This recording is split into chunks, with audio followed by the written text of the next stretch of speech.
Pawan screen sharing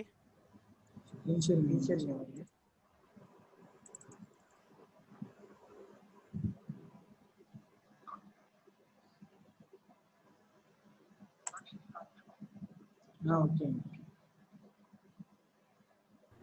start చేసేయండి sir 48 members వచ్చారు కదా సార్. కాసేపు అమ్మా ఈ లోపు స్క్రీన్ షేర్ అంతా అయ్యేసరికి టైం పడుతుంది కదా. Okay sir. పవన్ జూమ్ లోకి వెళ్ళి హోస్టింగ్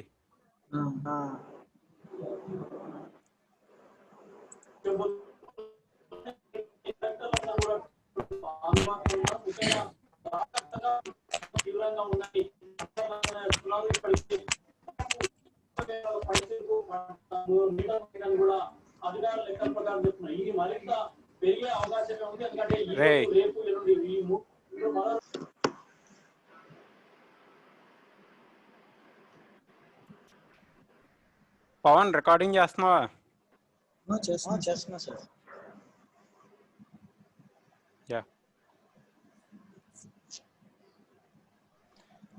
సో క్లాస్ అయితే స్టార్ట్ చేస్తున్నాను.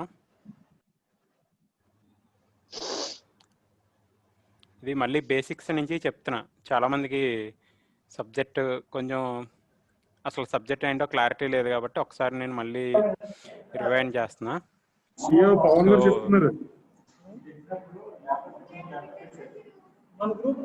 ఓకే, సో మన సబ్జెక్ట్ వచ్చేసరికి computer architecture and organisation. So జనరల్గా మనకి తెలిసిన కంప్యూటర్ వరకు మనం చూసేదంతా కూడా మనకి తెలిసిన parts CPU, keyboard, mouse, monitor. But ఇన్బుల్ట్గా హార్డ్వేర్ ఆర్కిటెక్చర్ ఎలా ఉంటుంది, రిజిస్టర్స్, అదర్ పెరిఫెరల్ డివైజెస్ ఇవన్నీ కూడా ఎలా కనెక్ట్ అయి ఉంటాయి అనేది మనకి ఈ సబ్జెక్ట్. సో జనరల్గా కంప్యూటర్ ఆర్కిటెక్చర్ చూడండి. Computer architecture is the architectural attributes like physical address, memory, CPU, how they should be made and made to coordinate with each other and keeping the feature demands and goals. So ఇక్కడ వచ్చేసరికి computer architecture అంటే ఏంటంటే జనరల్గా మనం use చేసి physical address కానీ memory, CPUs ఇవన్నీ కూడా ఇంటర్లింక్గా కనెక్ట్ చేయడానికి కోసం యూస్ చేసేదాన్ని మనం కంప్యూటర్ ఆర్కిటెక్చర్ అంటాం. సో కంప్యూటర్ ఆర్గనైజేషన్ అంటే ఏంటంటే it is concern with the way the hardware are connected together to form the computer system. So architecture అంటే ఏంటంటే మనం ఇంటర్నల్గా కనెక్ట్ చేసింది ఎలా అవుతుంది అనేది. ఆర్గనైజేషన్ అంటే ఏంటి అంటే మనం యూస్ చేసి హార్డ్వేర్ కాంపోనెంట్స్ని, లైక్ హార్డ్వేర్ కాంపోనెంట్స్ అంటే మనకి CPUలో వచ్చేసరికి మనకి hard disk, RAM, CD writers, ఇంకా పెరిఫెరల్ డివైజెస్, మనం గేమ్ కంట్రోలర్స్, సో ఇవన్నీ కనెక్ట్ చేస్తే యూస్ చేసేదాన్ని మనం ఆర్గనైజేషన్ అంటాం. So computer organisation is how operational attributes are linked together and to realise architectural specifications. So ఏంటి అంటే మనం ఎలా కనెక్ట్ చేయాలనేది computer organisation. So computer architecture is the science and art of selecting and interconnecting hardware components to create like building the design and architecture of house. So జనరల్గా ఇది ఏంటంటే మనం ఒక హౌస్ని బిల్డ్ చేసేటప్పుడు ఆర్కిటెక్చర్ కోసమే మ్యాక్సిమం టైం తీసుకుంటాం. Just ఏంటి అంటే డిజైనింగ్ ఇదంతా కూడా. Then organisation is building house by bricks or by latest technology keeping the. So architecture అంటే ఏంటంటే జస్ట్ మనకి ఒక ప్లానింగ్ లాంటిది. సో మనకి హౌస్కి బిల్డ్ చేసేటప్పుడు ఎలా అయితే ఒక ప్లాన్ తీసుకుని, సో ఆ ప్లాన్ బేస్ చేసుకుని మనం దానిపైన బ్రిక్స్ తోటి ఇట్లా బిల్డ్ చేస్తాం. సో ఇక్కడ వచ్చేసరికి బేసిక్ ప్లానింగ్ అనేది ఇంపార్టెంట్ ఉంటుంది. సో సేమ్ ఇక్కడ కూడా అంతే. So computer architecture comes before computer organisation. So computer organise చేసి ముందే మనం ఆర్కిటెక్చర్ అనేది డిజైన్ చేస్తున్నాం. సో చూడండి, so computer architecture involves the design of computers. Processors are designs involve the instruction set design and the organisation of the processor. So మీకు చెప్పినట్టు instruction set, so మనం design చేసి ఇన్స్ట్రక్షన్ సెట్స్ బట్టి మీకు 2 types ఉంటాయి. Reduced instruction sets, CISC, complex instruction set. So మనం use చేసి instruction set బట్టి ప్రాసెసర్ అనేవి చేంజ్ అవుతూ ఉంటాయి.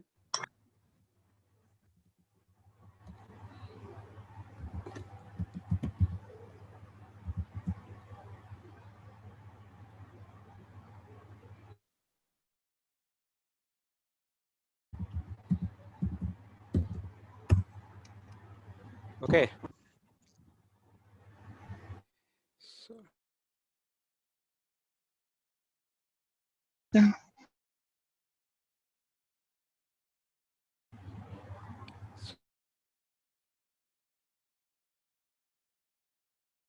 in the same way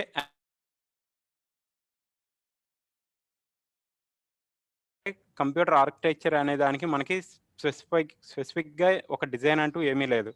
just like మనకి ఏంటి అంటే బేసిక్గా కార్స్ కానీ మోటార్స్ కానీ డిజైన్ చేసేటప్పుడు బేసిక్ ఒక కార్ కావాలంటే ఖచ్చితంగా మనకి బేసిక్ ఫీచర్స్ అనేది ప్రతి దాంట్లో ఇన్బిల్ట్గా ఉంటాయి.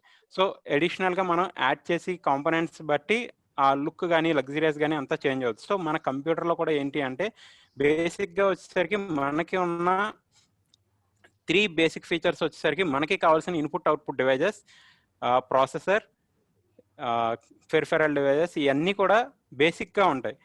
ఇన్ కేస్ మనం ఇంకా హై లెవెల్కి వెళ్ళాలి అనుకుంటే కనుక దానికి అడిషనల్గా ఇంకా మనకి గ్రాఫిక్ కార్డ్స్, ఇంకా అడిషనల్ డిస్ప్లే డ్రైవర్స్ ఇవన్నీ మనం అడిషనల్గా యాడ్ చేసుకుంటూ ఉంటే మన కార్ని ఎలా అయితే మనం బిల్డ్ చేసుకుంటూ లగ్జీరియస్గా అడిషనల్ ఫీచర్స్ యాడ్ చేసుకుంటూ వెళ్తామో సేమ్ మన కంప్యూటర్ని కూడా ఏంటంటే బేసిక్ ఫంక్షన్ అయితే ప్రతి దానికి ఒకటే ఉంటుంది. మనం అడిషనల్గా యాడ్ చేసి ఫీచర్స్ బట్టి system configuration. Computer programs are translated to machine code for execution by the CPU. So generally ఏంటంటే computer is a build-up of digital word. So digital means మనకి అన్ని కూడా వన్స్ అండ్ జీరోస్లో ఉంటాయి. సో వన్స్ అండ్ జీరోస్ని మనం డైరెక్ట్గా ఏదైనా ఒక ప్రోగ్రామ్ని ఎగ్జిక్యూట్ చేయాలి అంటే కనుక మనం డైరెక్ట్గా ప్రోగ్రామ్ మనం టైప్ చేసిన మనకి అండర్స్టాండబుల్ లాంగ్వేజ్లో ఉండి లాంగ్వేజ్ దానికి అర్థం కాదు. సో ప్రతిదీ ప్రోగ్రామింగ్ చేసిన ప్రతిసారి కూడా అది మెషిన్ కోడ్లోకి కన్వర్ట్ చేసుకున్న తర్వాత మాత్రమే ఎగ్జిక్యూట్ అవుతుంది. Okay. So once a program has been loaded into the computer's memory the program may be executed. So ఎప్పుడైతే మనం ఒక ప్రోగ్రామ్ని టైప్ చేసి ఎగ్జిక్యూట్ చేస్తామో సో కంప్యూటర్ మెమరీలో ప్రోగ్రామ్ ఎగ్జిక్యూట్ అవుద్ది. సో మనం ఎప్పుడైతే loading is nothing but saving the program into the memory. So మనం మెమరీలోకి ఎప్పుడైతే ప్రోగ్రామ్ని సేవ్ చేస్తామో అప్పుడు మనకి ప్రోగ్రామ్ ఎగ్జిక్యూట్ అవుద్ది.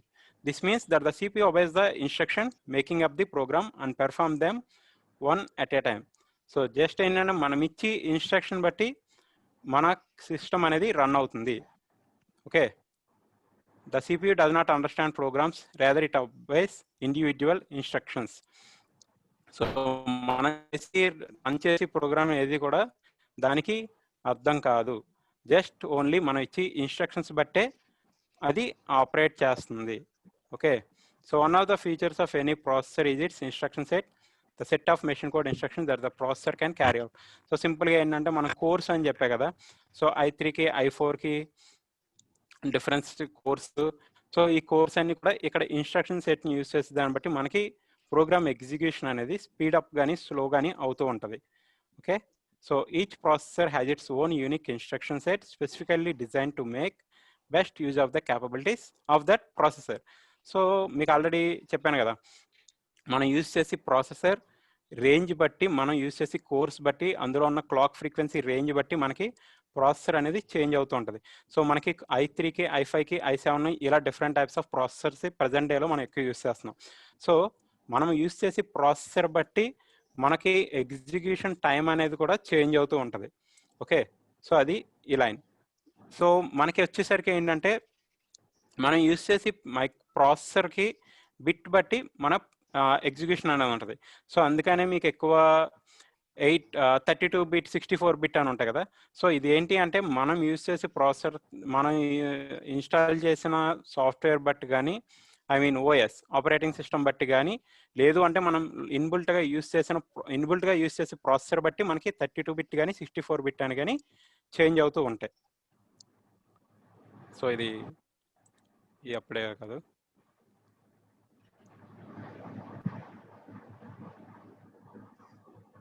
సో చూడండి. సో అర్థమెటిక్ లాజికల్ ఇన్స్ట్రక్షన్స్ అంటే ఇన్పుట్ అవుట్పుట్ ALU గురించి డిస్కస్ చేసాం కదా ఎర్లియర్ క్లాసెస్లో. సో ఇక్కడ వచ్చేసరికి మనకి అర్థమెటిక్ లాజికల్ ఇన్స్ట్రక్షన్స్ అంటే ఏంటంటే these carry out the usual arithmetic and logical operations. So మన ALU ఏం చేస్తుంది, మన జనరల్గా ఉండే అర్థమెటిక్ అండ్ లాజికల్ ఆపరేషన్స్ని పర్ఫామ్ చేయడానికి యూస్ చేస్తాం. సో అందులో వచ్చేసరికి మనకి these are the instructions. So CMP అంటే complementary, add, subtract, include and or XOR instructions. So ఇవన్నీ కూడా మనం ఒక కంప్యూటర్లో మనం ఏఎల్యూకి యూజ్ చేసే అర్థమెటిక్ లాజికల్ ఇన్స్ట్రక్షన్స్. సో అలాగే మనకి ఏదైనా కూడా సమ్టైమ్స్ ఏంటంటే ఏదైనా ఒక ప్రోగ్రామ్ రన్ చేసేటప్పుడు ఒక్కొక్కసారి మనకి in the middle of the program మనకి ఏదన్నా అవుట్పుట్ అనేది రావాలి అంటే కనుక మనం ఇన్పుట్ అవుట్పుట్ ఇన్స్ట్రక్షన్స్ అనేది ఇస్తాం. సో ఇక్కడ ఇన్ అవుట్ ఈ రెండు కూడా మనకి ఇన్స్ట్రక్షన్స్ కింద కంప్యూటర్ తీసుకుంటాం.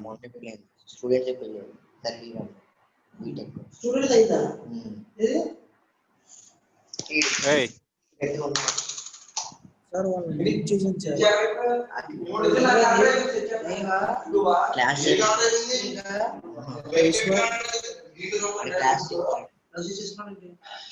ఆ స్కూల్లో జీవీఐటీ రోడ్లో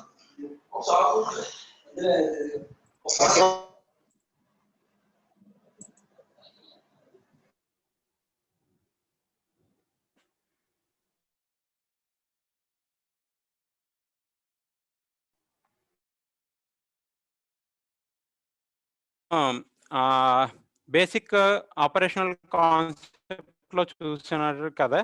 సో ఎలా అయితే ఎప్పుడైతే మనం ఒక ప్రోగ్రామ్ అనేది ఎగ్జిక్యూట్ చేసేటప్పుడు అది మనం ఎప్పుడైతే ఒక ప్రోగ్రామ్ అనేది ఇస్తున్నామో నిన్న చెప్పా కదా మెమరీ నుంచి ఏఎల్యూకి ఐ మీన్ ప్రాసెసర్కి ఎలా కనెక్ట్ అవుతుంటుంది, సో ప్రోగ్రామ్ ఎలా ఎగ్జిక్యూట్ అవుతుంది అనేది లాస్ట్ వీక్ క్లాసెస్లో డిస్కస్ చేసాం కదా. సో సేమ్ అది ఏంటి అంటే సో ఇదంతా మీకు జస్ట్ ఒకసారి మళ్ళీ రివైండ్ చేసి మనం ఫర్దర్ యూనిట్స్లోకి వెళ్దామని అంతే. సో అందుకని ఇదంతా రివిజన్ చెప్తున్నాను.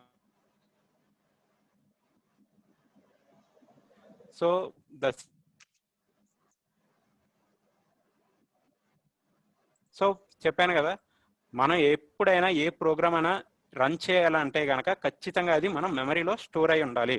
సో మెమరీలో ఎప్పుడైతే స్టోర్ అయి ఉంటుందో అప్పుడు మాత్రం మనకి ఎగ్జిక్యూషన్ అనేది అవుతుంది. So this lines indicate that. So in order to execute an instruction, the CPU must first fetch this instruction from memory into one of its registers. So register అంటే ఏంటి? ఒక స్టోరేజ్ ఎలిమెంట్. సో మనకి ఏదైతే ఎప్పుడైతే ఒక program run చేయాలనుకుంటున్నామో మీకు నిన్న చెప్పా కదా memory address register, memory data register. So memory address register, memory data registers అన్నిటిలో యూజ్ చేసి మనం ఇక్కడ రిజిస్టర్ అనేది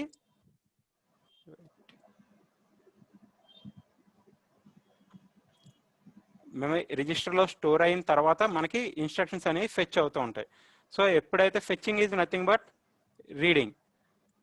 okay, so fetching, decoding. So fetch అంటే ఏంటంటే మనం ఇచ్చిన ఇన్స్ట్రక్షన్ని అది తీసుకోవటం, డికోడింగ్ అంటే మనకి అవుట్పుట్ని జనరేట్ చేయటం. సో ఫెచ్ అయిన తర్వాత మనం డికోడ్ చేయాలి. Then the CPU then decodes the instruction. It decides which instruction has been fetched and finally it executes the instruction. So మనం ఏదైతే ఇన్స్ట్రక్షన్ని ఇస్తామో అది ఫెచ్ చేసుకుని ఇది డికోడ్ చేసి మనకి అవుట్పుట్ అనేది జనరేట్ చేస్తుంది. The CPU then repeats this procedure, that is it fetches an instruction, decodes and executes it. This process is repeated continuously and is known as the fetch execute cycle. So మనం program counter అని చెప్పే కదా PC. So ఆ program counter ఏం చేస్తుందంటే మనకి ఎన్ని times మనం యూజ్ చేసి ప్రోగ్రామ్ అనేది రిపీట్ అయ్యి ఒక ఇన్స్ట్రక్షన్ తర్వాత ఇంకొకటి ఎగ్జిక్యూట్ చేస్తూ ఉండటం కోసం మనం ప్రోగ్రామ్ కౌంటర్ యూజ్ చేస్తాం. సో మనకి కంప్యూటర్లో వచ్చేసరికి సో ఇది ఆల్రెడీ చెప్పా కదా బేసిక్గా మనకి ఒక కంప్యూటర్ రన్ అవ్వాలంటే కావాల్సింది ప్రాసెసర్, లైక్ ఇది సిపియు అనుకోండి, ఇది హార్డ్ డిస్క్ అనుకోండి. ఇన్పుట్ అవుట్పుట్ అంటే మనకి తెలిసిన monitor, keyboard, mouse. So keyboard, monitor, mouse అనేది ఇన్పుట్ అవుట్పుట్ డివైజెస్ కింద తీసుకున్నాం. సో బేసిక్ ఫంక్షనల్ అంటే ఏంటంటే ఒక బేసిక్గా ఇంతకు ముందు చెప్పా కదా మనకి ఏ కంప్యూటర్లో అయినా సరే బేసిక్గా ఉండి కాంపోనెంట్స్ని మనం ఇందులో డిస్కస్ చేస్తున్నాం. సో బేసిక్గా ఏ కంప్యూటర్ అయినా సరే మనకి ఖచ్చితంగా ప్రాసెసర్ అనేది కావాలి. బికాస్ మనం ఏ ప్రోగ్రామ్ అన్నా ఎగ్జిక్యూట్ చేయాలన్నా, ఏ ఇన్స్ట్రక్షన్ దానికి ఇచ్చేది దాని అండర్స్టాండింగ్ లాంగ్వేజ్లోకి అది కన్వర్ట్ చేసుకోవాలన్నా మనకి ప్రాసెసర్ అనేది ఇంపార్టెంట్. సో అందుకు ఇందులో అయినా సరే ప్రాసెసర్ అనేది మెయిన్ బేసిక్ పాయింట్ ఉంటుంది. సో నెక్స్ట్ ఒక ప్రాసెసర్ ఉందంటే ఫస్ట్ జనరల్గా మన కంప్యూటర్ అనేది ఏంటంటే ఒక ఎంబెడెడ్ సిస్టమ్. సో మీరు ఇన్నే ఉంటారు కదా ఎంబెడెడ్ సిస్టమ్స్ అని. సో ఎంబెడెడ్ సిస్టమ్ అంటే ఏంటంటే it is a combination of hardware and software. So hardware software కాంబినేషన్ని ఒక ఎంబెడెడ్ సిస్టమ్ అంటాం. సో మన ఇక్కడ కంప్యూటర్ కూడా ఒక ఎంబెడెడ్ సిస్టమ్ లాంటిదే. బికాస్ హార్డ్వేర్ కాంపోనెంట్స్ని సాఫ్ట్వేర్తో మనం ఆపరేట్ చేస్తున్నాం ఇక్కడ. ఎందుకు అంటే మన హార్డ్వేర్ కాంపోనెంట్స్ అంటే మనం యూజ్ చేసి సిపియు, సాఫ్ట్వేర్ కాంపోనెంట్స్ అంటే మనకి ఇక్కడ కనిపించి ప్రతి ప్రోగ్రామ్ కానీ అప్లికేషన్ కానీ ఏదైనా కూడా అది సాఫ్ట్వేరే అవుతుంది. సో ఇదంతా మనకి సాఫ్ట్వేర్ అవుతుంది. ఇది నెక్స్ట్ వచ్చేసరికి మనకి ప్రాసెసర్ ఉంది. సో ప్రాసెసర్ని రన్ చేయాలంటే మనకి ఇది ఎంబెడెడ్ సిస్టమ్ కాబట్టి విత్ ఓన్లీ హార్డ్వేర్ ఒకటే వర్క్ అవ్వదు కాబట్టి దీనికి అడిషనల్గా మనం ఒక సాఫ్ట్వేర్ అనేది ఇన్స్టాల్ చేయాలి. సో సాఫ్ట్వేర్ అనేది ఇన్స్టాల్ చేయాలంటే సాఫ్ట్వేర్ అనేది ఎక్కడ స్టోర్ అవుతుంది? మెమరీ యూనిట్లో. సో ఇక్కడ మెమరీ యూనిట్ అనేది కూడా బేసిక్ మనకి. సో ఇక్కడ మెమరీ యూనిట్ అంటే మనకి హార్డ్ డిస్క్ అనేది మనం మెమరీ యూనిట్ కింద తీసుకుంటాం. ఈ హార్డ్ డిస్క్ ఎప్పుడు కూడా సిపియు కనెక్ట్ అయి ఉంటుంది. సో హార్డ్వేర్లో మనకి హార్డ్ డిస్క్లో ఏం చేస్తాం? మన ఆపరేటింగ్ సిస్టమ్ మేబీ విండోస్ 7 కానీ విండోస్ 8 విండోస్ 10 సో ఏదో ఒక ఒక ఓఎస్ని మనం ఈ హార్డ్వేర్లో ఇన్స్టాల్ చేస్తాం హార్డ్ డిస్క్లో. అప్పుడు మాత్రమే మనం ఇన్పుట్ అవుట్పుట్ డివైజెస్ని యూజ్ చేయగలం. వితౌట్ ప్రాసెసర్ వితౌట్ మెమరీ మనం కీబోర్డ్స్ని మౌస్ని దేనికి యూజ్ చేయలేం. ఈవెన్ మన స్క్రీన్ కూడా మనకు ప్రాసెసర్ ఒక్కటే ఉండి సాఫ్ట్వేర్ లేకుండా ఏమీ లేకపోతే బ్లాంక్ స్క్రీన్ తప్ప మనకి ఏమీ కనిపించదు. సో నెక్స్ట్ వచ్చేసరికి మనం ఇన్పుట్ ఇవ్వాలన్నా అవుట్పుట్ ఇవ్వాలన్నా ఏదన్నా సెలెక్ట్ చేయాలన్నా ఈవెన్ ఇలా మూవ్ చేయాలన్నా ప్రతి దానికి మనకి ఇన్పుట్ డివైజెస్ అనేది కావాలి.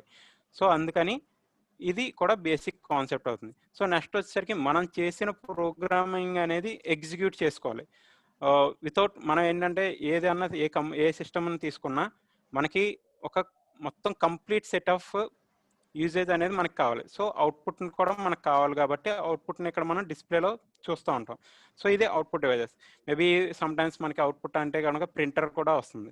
ఎందుకు అంటే మనం ఏదన్నా చేసిన వర్క్ని ఎగ్జిక్యూట్ చేసిన ప్రింట్ చేయాలన్నా సరే మనకి ప్రింటర్ అనేది నీడ్ అవుతుంది. సో అందుకని ఇది చేస్తున్నాం. ఓకే, ఇది functional block diagram.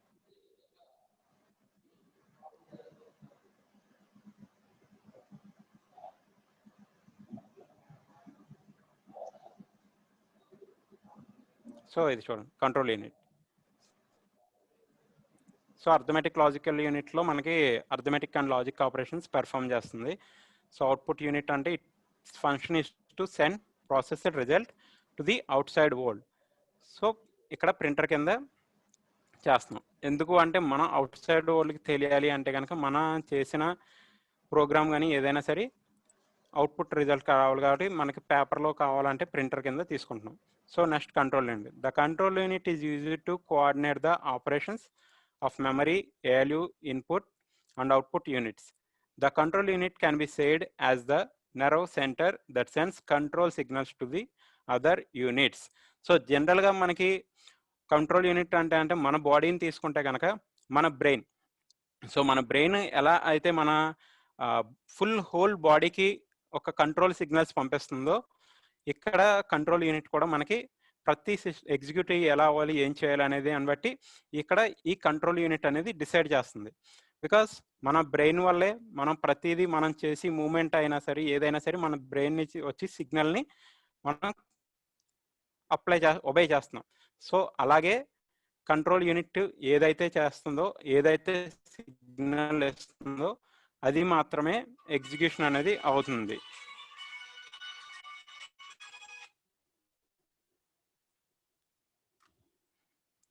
Okay,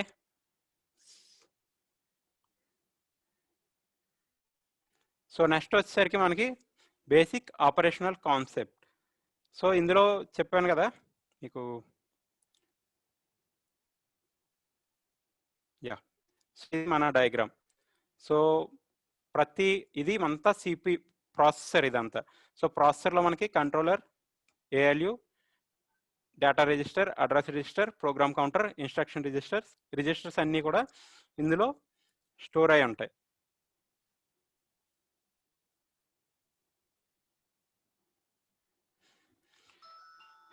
See, the computer works based on some given instructions. Let us so మన కంప్యూటర్ అనేది ఏంటి, మనం ఏదైతే ఇన్స్ట్రక్షన్ ఇస్తామో దాన్ని ఒబే చేస్తూ ఉంటుంది. సో ఫస్ట్ మీకు బేసిక్ ఆపరేషనల్ కాన్సెప్ట్స్లో చెప్పాను కదా, మన ఇందులో ఏంటి అంటే మనం ఇచ్చిన ప్రోగ్రామ్ అనేది ఎలా ఎగ్జిక్యూట్ అవుద్ది, ప్రాసెసర్ మనం ఇచ్చిన ఇన్స్ట్రక్షన్ని ఏం చేసి మనకి అవుట్పుట్ని కనెక్ట్ చేసి మెమరీకి కనెక్ట్ చేసి మనకి అవుట్పుట్ ఎలా వస్తుంది అనేది ఈ బేసిక్ ఆపరేషనల్ కాన్సెప్ట్స్. సో చూడండి, సో ఇది ఒక ఎగ్జాంపుల్ కింద తీసుకోండి. Add LOCA.R0. The instruction adds the operands at memory location LOCA to the operand in the register R0 and places the sum into the register R0. So ఇక్కడ ఏంటి అంటే add LOCA.R0 అంటే ఏంటి అంటే LOCAలో ఉన్న ఆపరెండ్ని R0లో ఉన్న దాంతో యాడ్ చేసి అగైన్ మళ్ళీ R0లో వచ్చిన అవుట్పుట్ని సేవ్ చేయటం, దాన్ని ఈ ఇన్స్ట్రక్షన్ యొక్క మీనింగ్. ఓకేనా?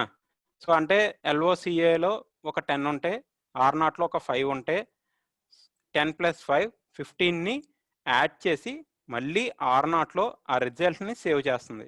ఇది instruction. It seems that this instruction is done in own step but actually it internally performs several steps. So మనకి ఏంటంటే ఇక్కడ సింగిల్ ఇన్స్ట్రక్షన్ ఇచ్చాం, బట్ దీనికి బ్యాక్గ్రౌండ్లో మనకి ఇంకా చాలా ప్రాసెస్ అనేది జరుగుతుంది.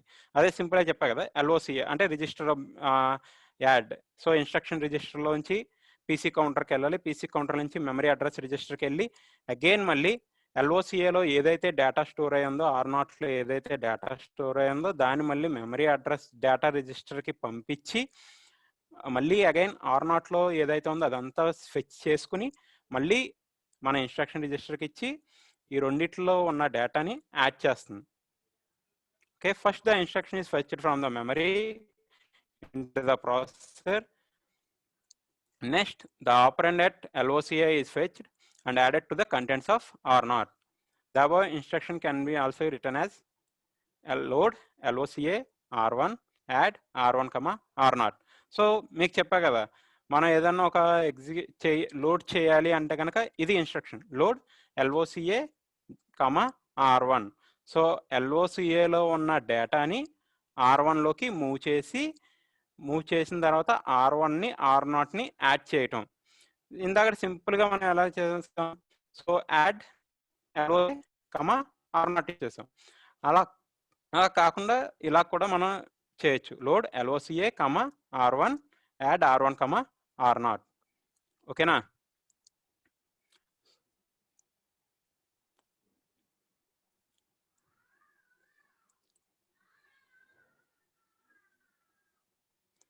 సో ఇది ఈరోజు మనకి ఏంటంటే వీసీ గారితో ఇనాగ్రేషన్ ఉన్నది కాబట్టి క్లాస్ని ఇప్పుడు క్లోజ్ చేస్తున్నాను.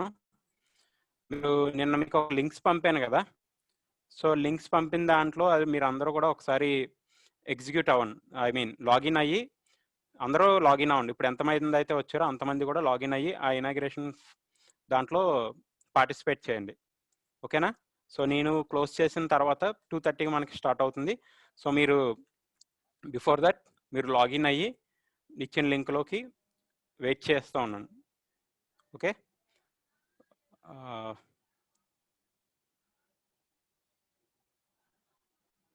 సో ఏమన్నా డౌట్ ఉన్నదా? కొంచెం ఏమన్నా క్లారిటీ వచ్చిందా మీకు ఈరోజు క్లాస్తో?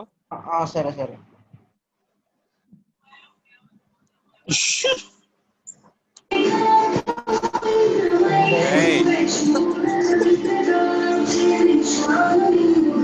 4:13 చెప్పండి సార్. ఓకేనా? ఏమన్నా కొంచెం క్లారిటీ వచ్చింది ఈరోజు సబ్జెక్టు? Okay sir.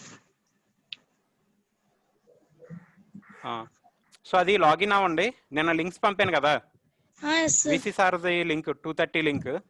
సో అందులో లాగిన్ అవ్వండి. Okay sir. Okay, sir.